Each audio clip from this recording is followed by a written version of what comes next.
तो इस वीडियो में आप जानेंगे क्लास 6 के गणित के पूर्णांक के बारे में।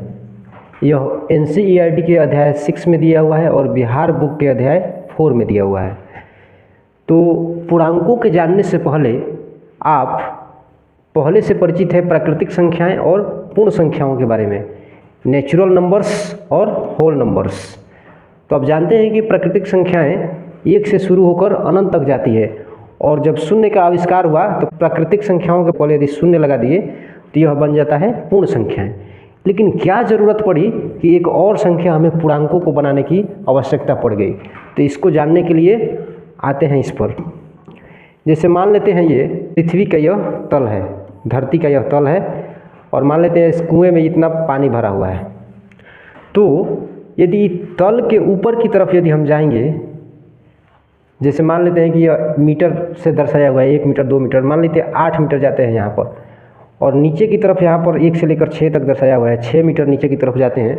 तो इस दोनों संख्याओं को धनात्मक से सूचित नहीं किया जा सकता है, इसको भी और इसको, क्योंकि ऊपर और नीचे दोनों अलग होता है।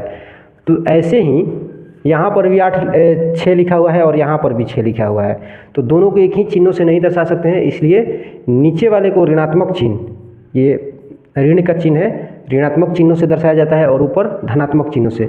ठीक इसी प्रकार से ये जो पानी का लेयर है, स्तर है, इसे नीचे की तरफ यदि हम जाते हैं तो जितना मीटर नीचे गए उसे ऋणात्मक चिन्हों से, जैसे 5 मीटर नीचे गए तो -5 लगा देते हैं और यदि 5 मीटर ऊपर गए तो +5 लगा देते हैं।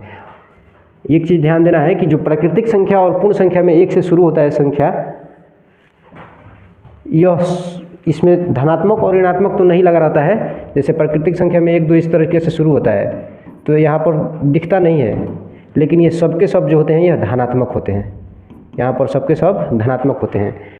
इस प्रकार से पूर्णांक संख्या में हम कह सकते हैं कि पूर्ण और प्रकृत संख्या भी शामिल होता है और एक नया जो इसमें वृद्धि होता है, बढ़ जाता है, वह ऋणात्मक पूर्णांकों का वृद्धि होता है। तो इस प्रकार से पूर्णांक का जो परिभाषा निकल कर आता है कि धनात्मक संख्या, ये हो गया 1 से लेकर शुरू हो रहा है, ये धनात्मक संख्या है, और ऋणात्मक संख्या ये जो -1 से लेकर इधर बढ़ रहा है तो इधर घटते हुए चला जाता है, और शून्य के समूह को पूर्णांक कहते हैं, शून्य भी इसमें शामिल होता है। तो पूर्णांक को I या Z द्वारा सूचित किया जाता है, मतलब जाना या पहचाना जाता है।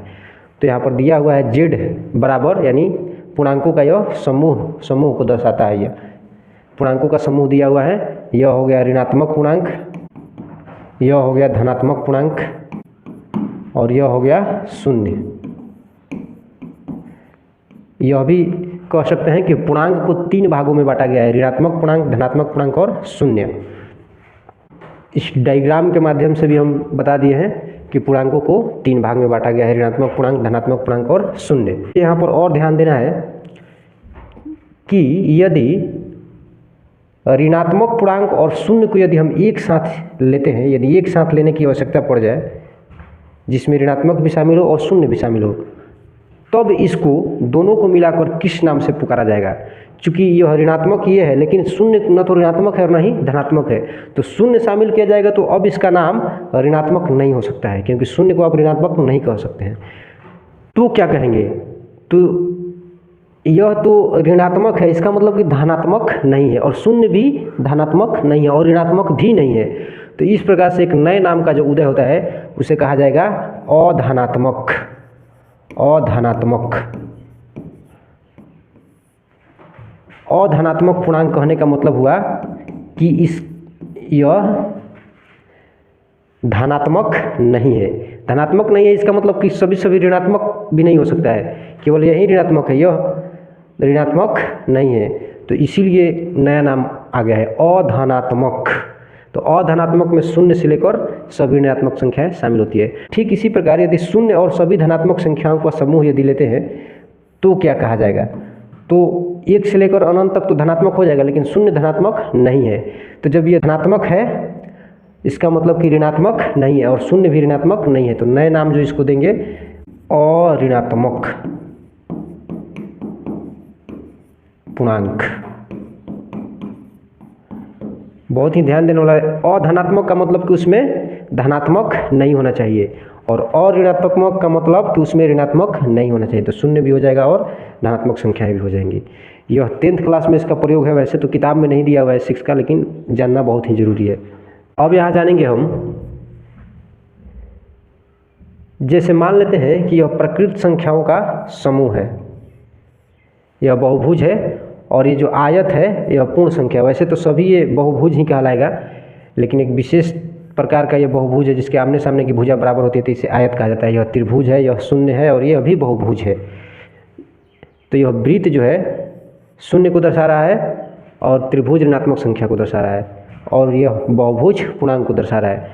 तो यहाँ पर ये देखा जा सकता है कि जो आयत है पूर्ण संख्या है यह, और पूर्ण संख्या के अंदर शून्य भी और ये बहुभुज प्रकृत संख्या दोनों शामिल है। इस प्रकार से हम कह सकते हैं कि सभी प्रकृत संख्या को पूर्ण संख्या कहा जा सकता है। अब ये देख रहे हैं कि ये जो पूर्णांक का बहुभुज है इसमें सभी शामिल है। पूर्ण संख्या जो आयत है इसके अंदर ही है, और ये ऋणात्मक पूर्णांक भी इसके अंदर ही है, त्रिभुज। तो इस प्रकार से कह सकते हैं, तथा सभी पूर्ण संख्या को भी पूर्णांक कहा जा सकता है। सभी जो पूर्ण संख्या है इसे पूर्णांक कहा जा सकता है, लेकिन सभी पूर्णांकों को प्रकृत या पूर्ण संख्या नहीं कहा जा सकता है, क्योंकि पूर्णांक में एक और शामिल होता है ऋणात्मक पूर्णांक। जैसे -5 ये पूर्णांक हो गया, तो -5 को तो हम पूर्ण संख्या प्रकृत संख्या नहीं कह सकते हैं, इसीलिए पूर्णांक को प्रकृत या पूर्ण नहीं कहा जा सकता है। पूर्णांक का संख्या रेखा, चूँकि यहाँ पर हम पहले ही जान चुके हैं कि पूर्णांकों को 3 भागों में बांटा गया है, एक ऋणात्मक पूर्णांक, धनात्मक पूर्णांक और शून्य। तो संख्या रेखा पर दर्शाने के लिए इसको एक संख्या रेखा बनाएंगे, और इस पर संख्याओं को लिख देंगे। 0 होगा यहाँ पर, और इधर ऋणात्मक संख्याएं बढ़ती जाएंगी, और इधर धनात्मक संख्या है। चूँकि हम जानते हैं कि रेखा जो होता है दोनों तरफ से असीमित, इसका कोई सीमा नहीं है। तो ठीक प्रकृत संख्या जो ऋणात्मक संख्या है इसका भी कोई अंत नहीं है, और ये धनात्मक संख्याओं का भी अंत नहीं है, अनंत तक चला जाता है। पूर्णांकों का योग एडिशन के बारे में जानना है, और घटाव के बारे में भी थोड़ा सा बता देंगे। चूँकि यह 6 क्लास में नहीं दिया है, घटाव 7 क्लास में दिया हुआ है, लेकिन थोड़ा सा यहाँ जान लेंगे। सबसे पहले इसमें जानना है ये जो चिन्ह है संकेत, इसके बारे में बहुत से बच्चे कन्फ्यूज होते हैं। तो यहाँ बता देना चाहते हैं कि यह जो है प्लस का चिन्ह होता है, लेकिन इसे 2 तरीके से प्रयोग किया जाता है। एक तो संख्या को धनात्मक दर्शाने के लिए, यहाँ पे 5 जो है यहाँ पे इसको धनात्मक दर्शाने के लिए आया है, 12 को धनात्मक। लेकिन इसका एक और जो प्रयोग होता है वह जोड़ने के लिए संख्याओं को, जैसे 5 और +4। तो यहाँ पर ये जानना है कि चिन्ह है यहाँ पर जोड़ने के लिए आया है, न कि संख्या को धनात्मक दर्शाने के लिए। चूँकि यहाँ पर छिपा हुआ है, 5 के पहले यह प्लस छिपा हुआ है, 4 के पहले भी एक प्लस है यहाँ पर नीचे इसके बगल में, वह छिपा हुआ है। तो 2 तरीके से प्रयोग किया जाता है। तो हम जानते हैं कि 2 धनात्मक संख्याओं का योग 5 और 4 9 धनात्मक संख्या ही हो जाएगा, और 2 ऋणात्मक संख्याओं का योग ऋणात्मक ही हो जाएगा। चूँकि जैसे मान लेते हैं कि किसी व्यक्ति से 6 रुपये उधार लिए हैं और दूसरे व्यक्ति से 5 रुपये उधार लिए हैं, तो कुल हम जोड़ेंगे कि हमारे ऊपर कितना उधार है, कर्जा है। तो दोनों कर्जा को एक साथ जोड़ेंगे तो 6 और 5 11 हो जाएगा, कुल 11 रुपये हम पर कर्जा है। और यहाँ पर मान लेते हैं 5 रुपये किसी को दिए हैं और किसी को 4 रुपये, तो दोनों जोड़ेंगे कुल कितना हमारे पास धन है, तो 9 रुपया धन है। तो ये हो गया पूर्णांकों का योग। जिस प्रकार से हम प्लस का चिन्ह जाने उसी प्रकार से हम माइनस का चिन्ह है, और इसको भी 2 तरीके से प्रयोग किया जाता है। एक संख्याओं को ऋणात्मक दर्शाने के लिए, और दूसरा घटाव के लिए, संख्याओं को घटाने के लिए। अब यहाँ पर देखना है कि ये जो माइनस का चिन्ह है यह इसके पहले नहीं लगा हुआ है, बल्कि यह दोनों जो है धनात्मक संख्या, ये भी और यह भी दोनों धनात्मक संख्या है। और इसको घटाने के लिए एक बड़ी धनात्मक संख्या में छोटी धनात्मक संख्या घटाया गया है। 6 में से 5 घटेगा तो हमारे पास 1 बचेगा, और यदि हम ये 5 में से यदि 6 को घटाते तो हमारे पास बच जाता -1 बच जाता। चूँकि छोटी संख्या में बड़ी संख्या घटाते तो -1 बच जाता। और एक चीज़ ध्यान देना है कि यदि यहाँ पर इस तरीके से 6 धनात्मक संख्या और एक ऋणात्मक संख्या है ये -5, और पुनः इसको इसमें यदि घटाएंगे तो यहाँ पर माइनस और माइनस हो जाएगा प्लस, तो 6 और 5 हो जाएगा 11 प्लस हो जाएगा। इस माइनस माइनस प्लस को, चूँकि पूर्णांकों का गुणन के बारे में पढ़ना है, 7 क्लास में बताएंगे कि माइनस और माइनस प्लस कैसे हो जाता है। ये तो बहुत से लोग जानते हैं कि माइनस माइनस प्लस होता है जब गुणा होता है, लेकिन कैसे होता है वह 7 में बताएंगे आपको। अब यहाँ पर NCERT का यह प्रश्नावली 6.1 है और 6.2, 6.3 सब बनाएंगे।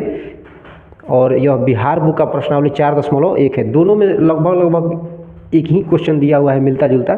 तो एक ये एनसीईआरटी का बना लेंगे तो बिहार बुक वाले भी आसानी से बना सकते हैं। कोई एनसीईआरटी पढ़ता है और कोई बिहार बुक, तो ज्ञान के लिए दोनों पढ़ना बहुत ही जरूरी है।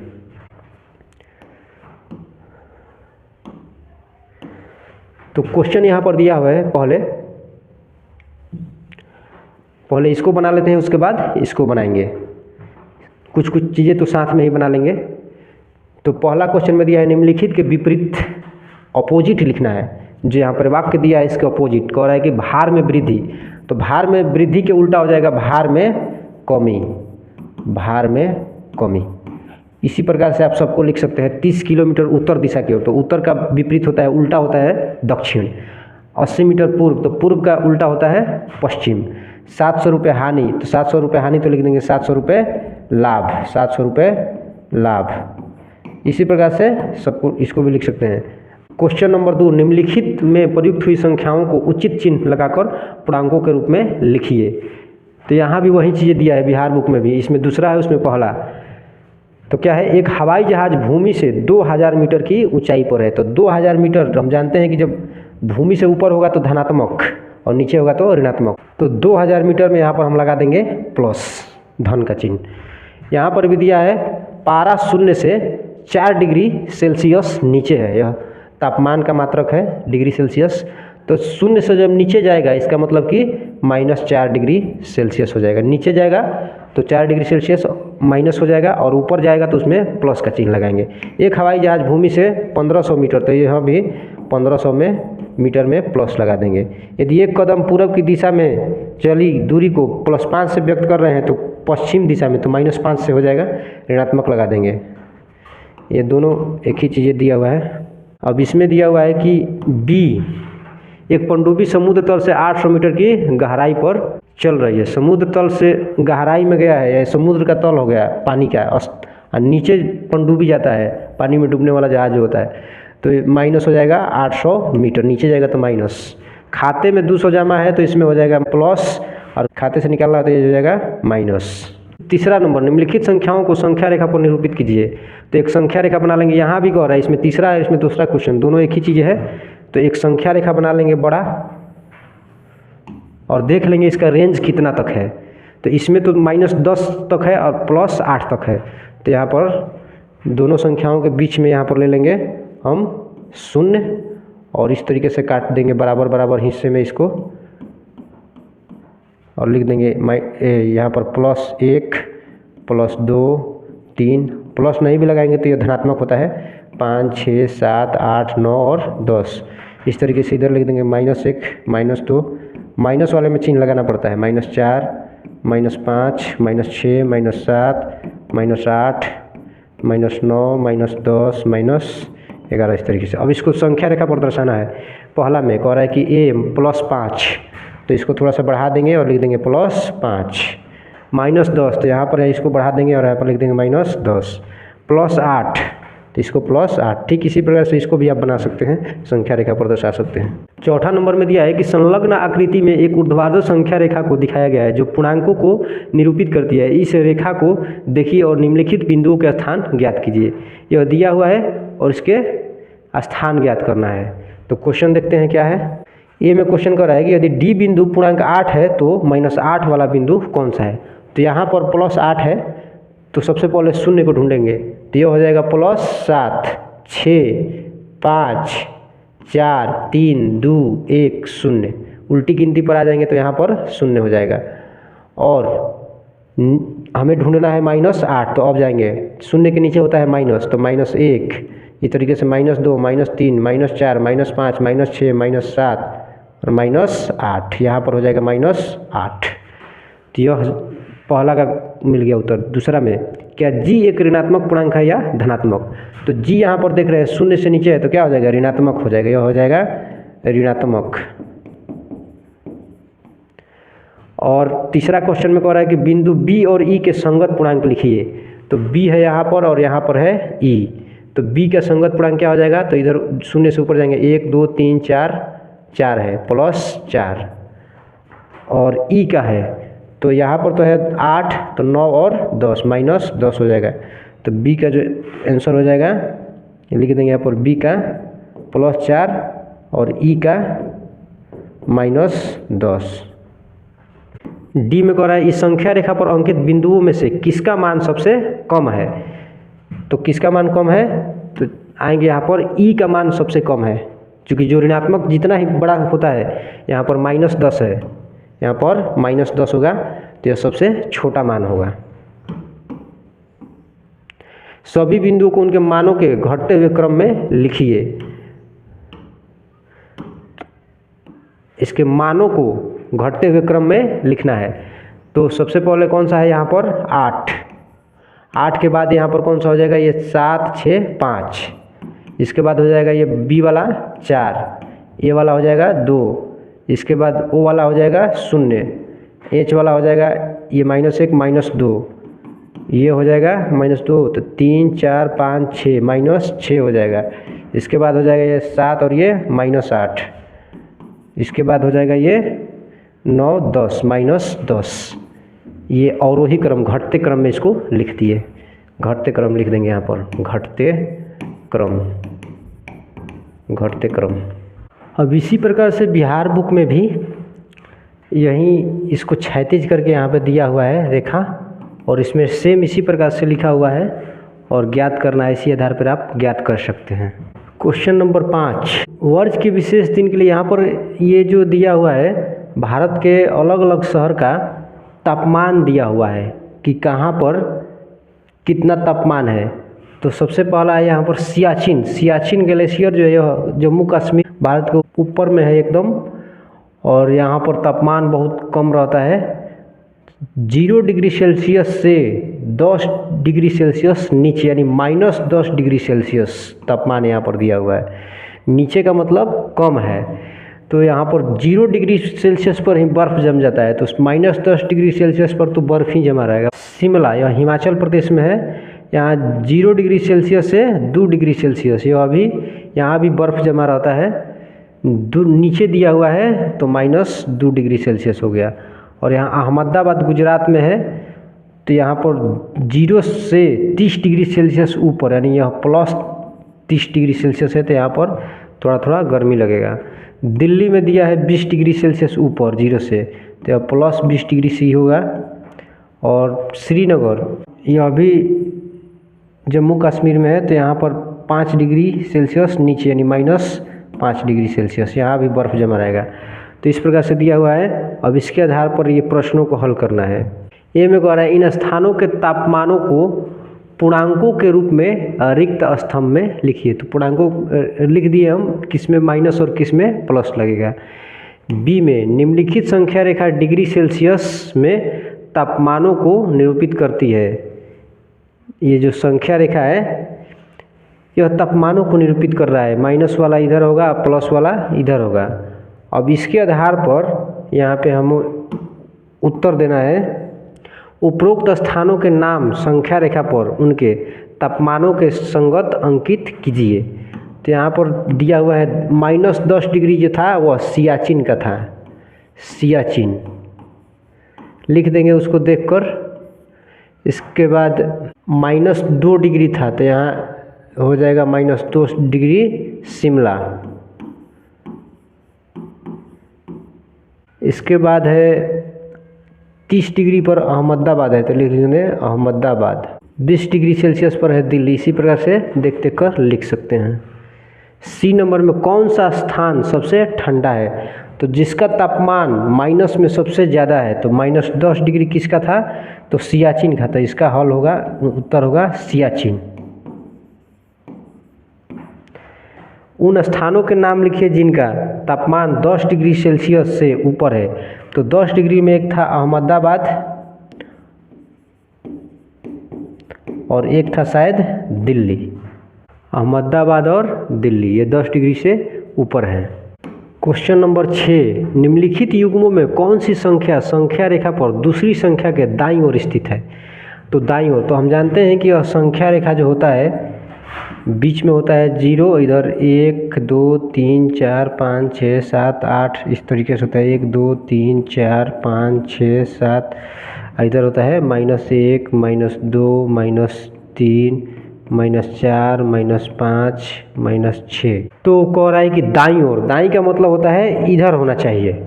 तो 2 जो है 2 9 के दाईं ओर स्थित है, दूसरी संख्या के दाईं ओर। तो दूसरी संख्या तो 9 है, तो इसके दाईं ओर 9 तो इधर होगा और 2 कहाँ है, यहाँ बाईं ओर है।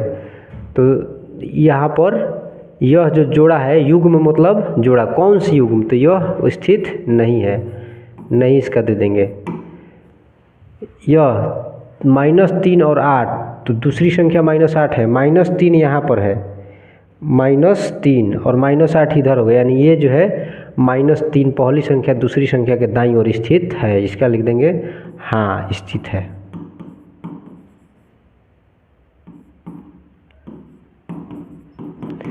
जीरो और -1, तो 0 यहाँ पर है और -1 यहाँ है, तो 0 -1 के दाईं ओर है, -1 जो है यहाँ है और 0 इधर है, ये अभी सही है, दाईं ओर स्थित है, लिख देंगे।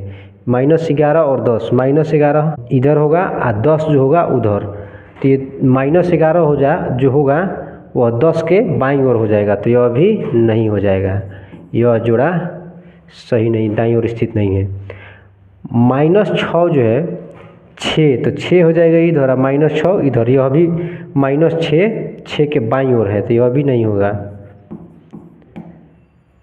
1 जो है -100, तो -100 उधर होगा और 1 होगा यहाँ, यानी कि 1 जो है -100 के दाईं ओर स्थित है, इधर है, यह दाईं ओर हो गया, इधर अगर रहेगा तो यह हो जाएगा हाँ। 7 नंबर, नीचे दिए हुए युग्मों के पूर्णांकों के बीच के सभी पूर्णांक लिखिए। अब इसके बीच में तो 0 और 7 और बढ़ते हुए क्रम में भी लिखना है, यह भी ध्यान देना है। तो इसमें अगर लिखना होगा तो सबसे पहले छोटा लिखेंगे, तो 0 और -7 में सबसे छोटा है -7, इसके बाद इससे जो बड़ा होगा -6 -5 -4 -3 -2 -1 और ये हो गया 0। तो इनके बीच में जो हो गया, बीच का लिखना है, तो यही होगा -6 से लेकर -1 तक, ये हो गया। ये जो है ये संख्या इसमें नहीं था, इनके बीच का लिखना था, तो ये हो गया। -4 और 4, तो -4 और -4 से जो बड़ा होगा वो हो जाएगा -3, इसके बाद -2 -1 0 1 2 3, ये हो गया बढ़ते क्रम में -4 और 4 के बीच में। ठीक इसी प्रकार -8 और -15 के बीच में, तो -15 यहाँ पर ये बड़ा है और ये छोटा है, तो सबसे पहले छोटा वाला लोग को ले लेंगे -15, और इससे जो बड़ा होगा वो हो जाएगा -14, जिसमें माइनस लगा हुआ है, तो माइनस लगा है तो ये 15 है माइनस और ये -14, तो ये माइनस ये बड़ा हो जाएगा, तो सबसे आ जाएगा -14, इसके बाद -13 12 -11 -10 -9 और इसके बाद है -8, तो वो नहीं शामिल करेंगे चूँकि इनके बीच में चाहिए, तो यहाँ से यहाँ तक हो जाएंगे। इस प्रकार से इसको लिख सकते हैं। क्वेश्चन नंबर 8 का ए, -20 से बड़े 4 ऋणात्मक पूर्णांक लिखिए। तो -20 से बड़े और ऋणात्मक होना चाहिए, तो -20 से बड़ा हो जाएगा एक -19 -18 -17 और -16, ये बड़े हो जाएंगे संख्या इनसे, क्योंकि इनमें ऋणात्मक का चिन्ह लगा हुआ है, और इससे बड़ा इसलिए होगा क्योंकि वह कम कर जाएगा। और बी में -10 से छोटे 4 पूर्णांक लिखिए, इससे छोटा, तो -10 से और छोटा चले जाएंगे -11 -12 -13 -14, 4 संख्या ये लिख दिए। और भी लिखना होगा तो -15 -6 सब छोटे होते चले जाएंगे, जितना बढ़ते जाएंगे सब छोटा होता चला जाएगा। क्वेश्चन नंबर 9, निम्नलिखित कथनों के लिए सत्य अथवा असत्य लिखिए। यदि कथन असत्य है तो सत्य बनाइए। ए में संख्या रेखा पर 8 -10 के दाईं ओर स्थित है, तो चूँकि संख्या रेखा पर हम जानते हैं कि -10 इधर हो जाएगा और -8 इधर हो जाएगा, तो 8 जो है यह दाईं ओर है, यहीं दायां हाथ है तो इधर है, यानी कि यह सत्य है। दाईं ओर स्थित है -8। संख्या रेखा पर -100 -50 के दाईं ओर स्थित है, तो -100 हो जाएगा इधर और -50 हो जाएगा इधर। तो -100 50 के दाईं ओर स्थित नहीं है बल्कि बाईं ओर स्थित है। तो पहले इसको बताएंगे, लिखेंगे कि असत्य है। असत्य है। सत्य क्या है? तो सत्य में लिखेंगे कि संख्या रेखा पर, यहाँ पर लिख देंगे सत्य में।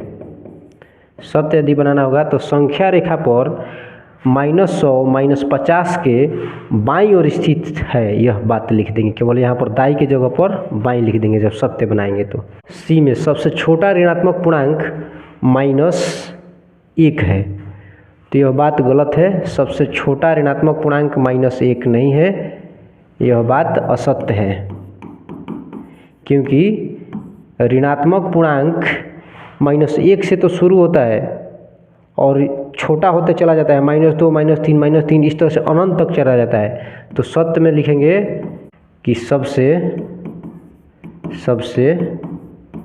बड़ा ऋणात्मक पूर्णांक -1 है, लिख देंगे। डी नंबर में -26 पूर्णांक -25 से बड़ा है। -26 -25 से बड़ा नहीं है, क्योंकि जितना ही बढ़ता चला जाएगा कर्जा किसी व्यक्ति पर, वह छोटा होता चला जाएगा। तो ये हो जाएगा इसका, यह तो सबसे पहले लिख देंगे कि असत्य है। अब सत्य क्या है? सत्य बनाएंगे तो सत्य में लिखेंगे कि -26 पूर्णांक -25 से छोटा है। -26 पूर्णांक -25 से छोटा है, चूँकि इसका सत्य भी बनाना था। क्वेश्चन नंबर 10, एक संख्या रेखा खींचिए और निम्नलिखित प्रश्नों के उत्तर दीजिए। ए में यदि हम -2 के दाईं ओर 4 कदम चले तो हम किस संख्या पर पहुंच जाएंगे? यहाँ पर एक संख्या रेखा बना लेंगे।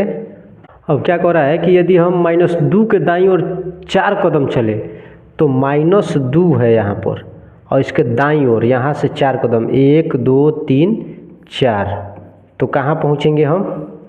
1 2 3 4 कदम चल ले, तो हम किस संख्या पर पहुँच जाएंगे? तो इसका उत्तर होगा हम पहुँच जाएंगे 2 पर। यदि हम 1 के बाईं ओर 5 कदम चले, 1 यहाँ पर है, यह धनात्मक है, ऋणात्मक नहीं लगा है तो यह धनात्मक है। 1 के बाईं ओर यानी इधर, बायां हाथ है तो इधर जाएंगे, कितना? 5 कदम। तो 1 के बाईं ओर 1 2 3 4 5, तो पहुँच जाएंगे -4 पर। -4 पर। यदि हम संख्या रेखा पर -8 पर हैं तो -13 पर पहुंचने के लिए हमें किस दिशा में जाना चाहिए? तो -8 पर है और -13 पर जाना है तो बाईं ओर जाना पड़ेगा। -8 से -13 पर जाने के लिए और बाईं ओर जाना पड़ेगा। किस दिशा में चलना चाहिए? तो बाईं ओर। आंसर में इसका हो जाएगा बाईं ओर। डी नंबर में यदि हम संख्या रेखा पर -6 पर है तो -1 पर पहुंचने के लिए हमें किस दिशा में चलना होगा? तो चूंकि -6 इधर होता है, -1 इधर होता है, तो -6 से -1 की ओर जाने के लिए हमें जाना होगा दाईं ओर। दाईं ओर जाना है, दाईं ओर। इधर जाना है तो दाईं ओर। अब यहाँ पर एनसीईआरटी की प्रश्नावली 6.2 को हल करेंगे। पहला नंबर में संख्या रेखा का प्रयोग करते हुए वह पूर्णांक ज्ञात कीजिए जो ए में 5 से 3 अधिक हो। तो संख्या रेखा का पहले यहाँ पर हम बना लेंगे एक, ये संख्या रेखा बन गया। अब ए में कह रहा है कि 5 से 3 अधिक हो, तो 5 यहाँ पर हो गया और इसे 3 अधिक, तो 1 2 3, तो 5 और 3 कितना हो जाएगा? 8। तो वो संख्या हो जाएगा 8। 5 से 3 अधिक क्या हो जाएगा? 8। -5 से 5 अधिक, तो -5 हो गया यहाँ पर, और इससे और 5 अधिक, तो -5 हो गया, इससे 5, 1 2 3 4 5, तो कहाँ चलाएगा? 0 पर, तो वो संख्या हो जाएगा 0। 2 से 6 कम, तो यहाँ पर हो गया 2 और 2 में से 6 कम करना है, तो 1 2 3 4 5 6, तो कहाँ चलाएगा, तो चलाएगा यहाँ पर -4 पर, इसका हो जाएगा -4। -2 से 3 कम, -2 पहले से है और इसमें और 3 कम करना है, तो 1 2 और 3, तो यहाँ पर हो जाएगा -5। क्वेश्चन नंबर 2, संख्या रेखा का प्रयोग करते हुए निम्नलिखित का योग ज्ञात कीजिए। तो यहाँ पर एक संख्या रेखा बना लेंगे और इस पे 0 से लेकर इधर धनात्मक इधर ऋणात्मक लिख देंगे और कह रहा है कि 9 है, इसमें जोड़ना है -6, तो 9 में -6 को जोड़ेंगे हम, यहाँ पर हो जाएगा हमारा +3। 5 में -11 जोड़ना है, यह हो जाएगा हमारा -6, चूँकि यहाँ पर -11 बड़ा है और छोटा है, तो ये मान लेते हैं कि हमने किसी को 5 रुपया दिया है, 11 रुपया लिया है। अगर दोनों लोग को जुटाएंगे हम, तो 5 रुपया जो देगा हमको जिसको दिए हैं, तो ये 11 रुपया जिससे हम कर्जा लिए हैं वह ले लेगा, तो और 6 रुपया कर्जा बचेगा।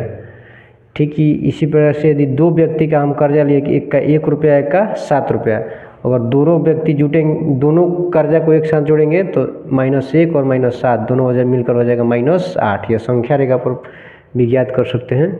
यह -5 और 10 तो जोड़ेंगे तो हो जाएगा +5। ये -1 -2 और -3, तो तीनों को जोड़ देंगे तो हो जाएगा -6। ये -2 और -4 एक साथ जोड़ देंगे हो जाएगा -6, और इसमें 8 प्लस जोड़ेंगे तो बचेगा हमारा +2। अब यहाँ पर तीसरा में दिया हुआ है कि संख्या रेखा का प्रयोग किए बिना निम्नलिखित का योग ज्ञात कीजिए। यहाँ पर संख्या रेखा का प्रयोग नहीं करना है, ऐसे ही जोड़ना है। तो मान लीजिए कि हम किसी को 11 रुपया दिए हैं, तो ये धनात्मक है, और किसी से 7 रुपया कर्जा लिए हैं, और दोनों व्यक्ति यदि हमारे पास आएंगे तो जो लिया है वो 11 रुपया देगा, तो 7 रुपया जो कर्जा लिया है उसको हम दे देंगे, तो कितना बचेगा, तो 11 में 7 गया 4 बच जाएगा। चूँकि दोनों को यहाँ पर जोड़ा गया है, इसका मतलब ये नहीं कि 11 7 18 हो जाएगा, नहीं, जो कर्जा है उसको इसमें से घटा देंगे, तो यहाँ पर धन में से ऋण घट जाएगा, जो बड़ा रहेगा उसमें से घटेगा, तो 18 में से 13 घटेगा तो बचेगा हमारा 5, और यह धनात्मक में से घटाए हैं तो यहाँ धनात्मक का चिन्ह हो जाएगा। यहाँ भी 19 में से 10 घटेगा, चूँकि ऋणात्मक है या धनात्मक, तो +9 बचेगा। यहाँ 250 में से 150 घटाना है, तो यहाँ पे ऋणात्मक संख्या नहीं, कर्जा का संख्या ज़्यादा है, हमारे पास पैसा कम है, 150 ही है, तो 250 में से 150 देंगे तो भी अभी 100 रुपया कर्जा बच जाएगा हमारे ऊपर। यहाँ पर दोनों कर्जा है 380 और 270, तो दोनों को जोड़ देंगे, कुल कितना कर्जा हो गया, तो 200 और 300 हो जाएगा 500, और 70 और 80 हो जाएगा ये 150, तो 650 रुपया हो जाएगा कर्जा जोड़ेंगे। तो ऐसे भी जोड़ सकते हैं 0 0 0 7 8 15 के 5 हासिल 1 और 3 2 5 1 6। अब यहाँ पर जोड़ना है, दोनों ऋणात्मक है यानी दोनों कर्जा है, तो 100 और 200 317 हो जाएगा, -317। चौथा नंबर में निम्नलिखित का योग ज्ञात कीजिए। यहाँ पे जोड़ना है, यानी कि 137 प्लस यहाँ पर -354 है, तो इसको जोड़ेंगे तो यहाँ पर ऋणात्मक का संख्या ज़्यादा है, तो इसी में से 137 घटाएंगे, यानी हमारे ऊपर 354 रुपये कर्जा है, 137 रुपया है, तो इसको अगर देंगे तो कितना और कर्जा बचेगा, तो 354 में से घटाएंगे, तो पहले 4 में से 7 को घटाएंगे, नहीं घटेगा तो हासिल लेगा 14 हो जाएगा, और 14 में से 7 जाएगा 7, चूँकि 5 1 हासिल दे दिया है तो अब ये 4 बचेगा, 4 में से 3 गया 1, और 3 में से 1 गया 2, 217, और इसमें ऋणात्मक का चिन्ह लगेगा माइनस का, क्योंकि यही बड़ा है कर्जा, अभी 217 रुपये कर्जा बचेगा। इसको भी वैसे ही करना है, 52 रुपये कर्जा है, अब बचा 52 रुपये हमारे पास है ही, तो दोनों के यदि जोड़ेंगे तो -52 और +52 बराबर हो जाएगा 0, दे देंगे तो ना हमारे पास बचेगा पैसा और ना ही कर्जा रह जाएगा, दोनों जीरो हो जाएगा जोड़ेंगे तो। और यहाँ पे तीसरा नंबर में क्या करेंगे, -312 प्लस 39 प्लस 192। तो यहाँ पर एक ये ऋणात्मक है और ये 2 धनात्मक है, तो दोनों को पहले एक साथ जोड़ लेंगे। कुल कितना धन है इस कर्जा में देंगे तो और कितना रह जाएगा या हमारे पास धन बचेगा, यह -312 को लिख देंगे और ये दोनों धन को जोड़ लेंगे एक साथ। तो 9 और 2 11 की 1 हासिल 1 और 3 और 9 12 और 12 और 1 हासिल 13 के 3 हासिल 1 और 1 हासिल मिलकर हो जाएगा 2 और ये प्लस है, इसको जोड़ेंगे। अब कर्जा हमारे पास अभी भी ज़्यादा है, धन कम है, तो ये पूरा धन दे देंगे, यानी इसमें से घटा देंगे कि और कितना कर्जा बचेगा। तो घटाएंगे, 2 में से 1 गया 1, अब 3 में से 3 नहीं जाएगा, चूँकि सामने इकाई में से घटाएंगे दहाई में से, तो 1 में से 3 नहीं जाएगा तो इससे हासिल लेगा तो हो जाएगा 11 में से 3 गया 8। अब ये 3 बन गया 2 और 2 में से 2 गया तो ख़त्म हो जाएगा 0, तो उसको हटा देंगे। तो इस माइनस का चिन्ह लगाने, यानी कि 81 रुपया अभी भी हम पर कर्जा रहेगा। इसको भी आप इसी तरीके से कर सकते हैं, दोनों ऋणात्मक को एक में जोड़ लेंगे तो 50 और 200 कितना हो जाएगा, कुल मिलाकर -250 हो जाएगा। और इसमें 300 जोड़ेंगे, यानी 300 रुपया है तो 250 कर्जा दे देंगे, तो अभी +50 बच जाएगा धन। निम्नलिखित के मान ज्ञात कीजिए, इसको भी जोड़ घटाव कर लेना है और ज्ञात कर लेना है आसानी से। तो माइनस वाले को एक साथ जोड़ लेंगे और प्लस वाले को एक साथ। 9 7 16, ये भी 16 4 20, ये -16 हो जाएगा और ये +20, तो 20 है धन 16 कर्जा, तो अभी भी 16 कर्जा दे देंगे तो 4 धन हमारे पास बचेगा। इसको भी इसी प्रकार से हल करेंगे। अब यह NCERT की प्रश्नावली 6.3 है, घटाइए, घटाना है तो आसान है, ये आप कर सकते हैं आसानी। 35 में से 20 गया 15, 72 में से 90 घटाना है, चूँकि यही बड़ा है माइनसे वाला, तो 90 में से 72 घटा देंगे तो कितना बचेगा, -18। जो बड़ा है उसी में से घटेगा, लेकिन चिन्ह रहेगा उसी का। अब ये यहाँ पर देख रहे हैं कि यहाँ -15 है और घटाना है -18 को, तो ये माइनस और माइनस हो जाएगा प्लस, तो -15 और +18 हो जाएगा, तो बचेगा +3। यहाँ पर दोनों माइनस है तो जुट जाएगा, 20 और 13 हो जाएगा -33। यहाँ पर 23 और ये माइनस हो जाएगा +12, बराबर हो जाएगा 12 और 23 35। यहाँ पर -32 है और ये माइनस है, अब पुनः इसको घटाएंगे तो ये माइनस प्लस हो जाएगा 40, तो हो जाएगा 8 प्लस बच जाएगा हमारे पास, चूँकि यह 40 बड़ा है और 32 घटाएंगे तो 8 बच जाएगा। दूसरा नंबर में रिक्त स्थानों को बड़ा, छोटा या बराबर से भरिए। तो यह बड़ा का चिन्ह, यानी पहला जो है दूसरा से बड़ा होगा तो बड़ा का चिन्ह, नहीं तो पहला छोटा होगा तो छोटा का चिन्ह भरेंगे। तो यहाँ जोड़ लेंगे, -3 और -6 हो जाएगा -9, और इधर ये माइनस और माइनस हो जाएगा +6, और +6 में से -3 घटाएंगे तो बचेगा +3। अब यहाँ पर पहला जो है दूसरा से छोटा है तो छोटा का चिन्ह भरा जाएगा, इसमें पहला छोटा है। बी में -21 और यहाँ पे माइनस और माइनस प्लस हो जाएगा 10, तो -21 में से +10 घटेगा तो बचेगा -11, और इधर क्या है, यहाँ पर आ गया है -11 और -31, कुल मिलाकर हो जाएगा -42।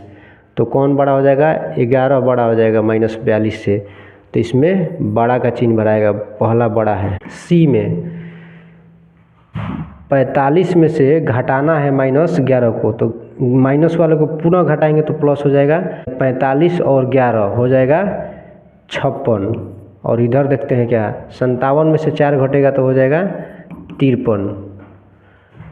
तो कौन बड़ा है यहाँ पर, ये पहला बड़ा है तो इसमें बड़ा का चिन्ह हो जाएगा। 56 बड़ा है, दोनों प्लस हो जाएगा। ये यहाँ पर -25 में घटाना है -42 को, तो माइनस और माइनस मिल के हो जाएगा +42 और यहाँ -25, तो -25 + 42 में घटेगा तो +17 बचेगा।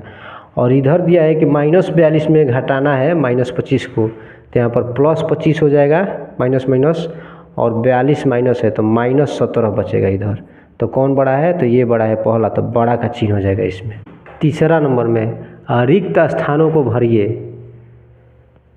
रिक्त स्थान मतलब -8 में क्या चीज़ जोड़ेंगे कि 0 हो जाएगा, तो इसमें 8 जोड़ देंगे तो 0 हो जाएगा। एगो ऋणात्मक है, एगो धनात्मक जोड़ेंगे तो 0 हो जाएगा, यानी +8 हो जाएगा यहाँ पर। 13 में क्या चीज़ जोड़े कि हो जाए 0, तो इसमें -13 जोड़ देंगे, +13 है -13 जोड़ देंगे तो 0 हो जाएगा। अब यहाँ पे 12 है प्लस, अब -12 इसमें जोड़ देंगे तो हो जाएगा 0। -4 में क्या चीज़ जोड़े कि -12 हो जाएगा, तो और -8 जोड़ देंगे तो ये हो जाएगा -4 और -8 -12।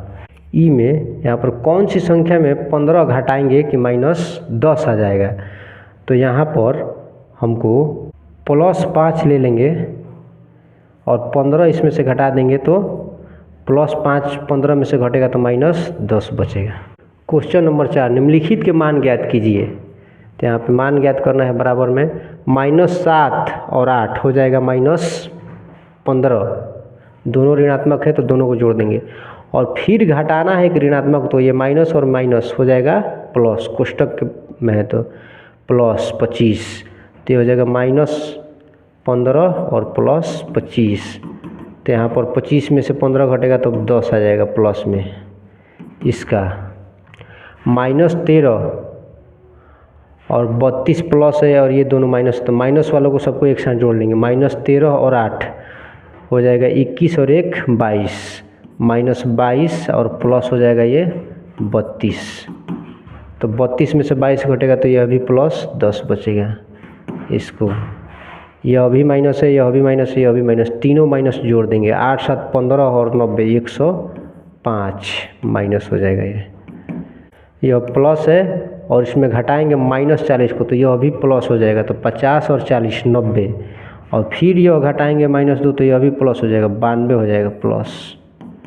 अब बिहार बुक की प्रश्नावली 4.1 को देखते हैं, तो इसमें 3 क्वेश्चन बना दिए थे 4.1 का, ये चौथा क्वेश्चन है। तो इसी प्रकार से इसमें भी दिया हुआ था, संख्या रेखा का उपयोग करते हुए देखेंगे कौन बाईं ओर है कौन दाईं ओर है। यह आप लिख सकते हैं, संख्या रेखा पर दाईं ओर स्थित है, कौन से जोड़ा है, तो 3 जो है 5 के बाईं ओर होता है, तो यह जोड़ा नहीं लिख देंगे। इस प्रकार से बना है, इसमें आप देख सकते हैं। पहले नीचे दिए हुए युग्मों पूर्णांकों के बीच के सभी, तो इस प्रकार से भी लिखे हैं, एनसीईआरटी में ऐसा प्रश्न था। -25 से छोटे 4 ऋणात्मक पूर्णांक लिए, इस प्रकार से भी प्रश्न था, इसमें भी 6 नंबर में था। 7वां नंबर में आप लिख सकते हैं कि निम्नलिखित कथनों के लिए सत असत। संख्या रेखा पर शून्य के बाईं ओर, यानी शून्य जो होता है इसके बाईं ओर सब ऋणात्मक होता है, सही बात है, यह सत्य है। संख्या रेखा पर दाहिनी ओर की संख्या उसके बाईं ओर की संख्या से छोटी होती है, यह बात असत्य है, क्योंकि दाहिनी ओर की जितनी भी संख्या है बाईं ओर की संख्या से बड़ी होती है। यहाँ पर कह रहा है छोटी है, यानी असत्य लिखा हुआ है, यह बात गलत लिखा हुआ है। सबसे छोटी पूर्णांक 1 -1 है, यह भी असत्य है कि -28 पूर्णांक -25 से बड़ा है, नहीं, यह भी असत्य है, यह छोटा है। ऐसा प्रश्न था इसमें। 8 नंबर, एक संख्या रेखा खींचिए और निम्नलिखित प्रश्नों के उत्तर दीजिए। यदि हम 5 के बाईं ओर 5 कदम, इस प्रकार से भी प्रश्न था इसमें, आप उसको हल कर सकते हैं।